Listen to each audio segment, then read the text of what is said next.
Good morning, Larry Edelson here with my weekly video update for Uncommon Wisdom Daily. Today is Thursday, April 2nd. Today is a very, very important day. We have the G20 group of nations meeting in London at a major conference, very similar to a conference that occurred back in 1933 called the World Monetary and Economic Conference. This, as you know, if you've been following my work, could represent the turning point where the nations get together and actually really start serious discussions about replacing the dollar as the world's reserve currency. This is not something you're going to hear publicly coming out of the meetings, but I have absolutely no doubt in my mind whatsoever that it is being discussed behind closed doors. Already in the past couple of weeks, we have seen China call for a single world currency for the dollar to be replaced as a reserve currency. We have seen even the United Nations call for the dollar to be replaced as the world's reserve currency. This is going to be a long process. It's probably going to take a couple of years. I have absolutely no doubt that it's already in motion and that it will happen. 2 to 3 years from now, we will be looking at some kind of new currency, whether that's the special drawing rights that currently exist at the International Monetary Fund, or some kind of new currency. Remains to be seen. Exactly how they'll do it, how they'll phase it in, remains to be seen. But the bottom line, it comes down to this. The United States is the biggest debtor nation in the world ever. We have unpayable debts. Not only the debts that are now collapsing in the private real estate market, but also debts that are collapsing in the mortgage markets, in the derivative mortgage markets, other debts at the Washington level, unfunded liabilities in Social Security and Medicare, and of course the huge deficits and debts Washington is racking up now to try and get the U.S. and global economy going. It's unpayable. Something is going to need to be done to wipe the debt slates clean, so to speak. This is probably the most interesting times you will ever experience in your lifetime. It is an epic event, what we're going through.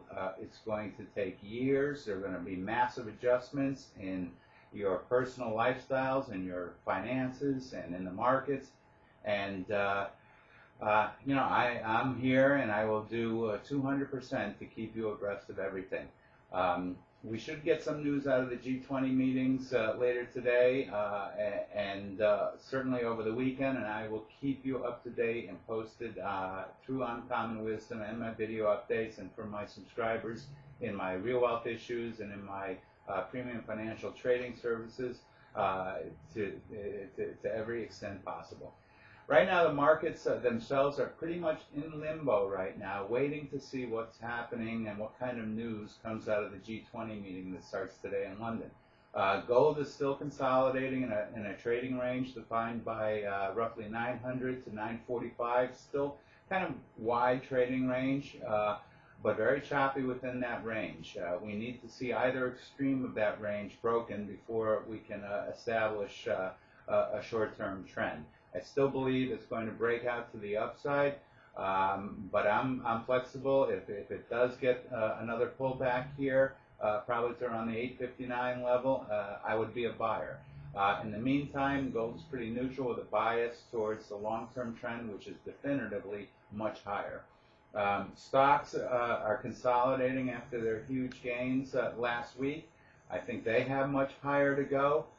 What the catalyst will be, it remains to be seen. It could be something out of the G20 meeting. It could be a shred of decent economic news here and there. But all of my technical indicators continue to point sharply higher for the Dow. Natural resources, oil sold off a little bit, but it's still holding support. I believe it too, like gold, is headed higher. And many other natural resources are consolidating their gains. The next couple of days, again, the G20 news will have an impact, very, very short term on the market. It does not change longer term trends.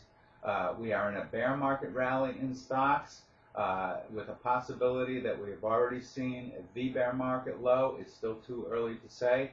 The dollar has gained a little bit strength back recently, but that remains in a long-term trend. All the long-term trends remain intact. There's a lot of short-term noise in the markets. Some of it is normal consolidation after the moves we've seen in the last week or so. Some of it is related to the G20 meeting and what's going to come out of that. So right now, other than recommended positions I have, I would not be doing much in the market until you get further confirmation either by me or your own systems, whatever you're using. My recommended positions in Uncommon Wisdom Daily and in my subscriptions are all doing fair to great, and no changes there that I expect at the moment. Till next week, this is Larry. Have a good weekend.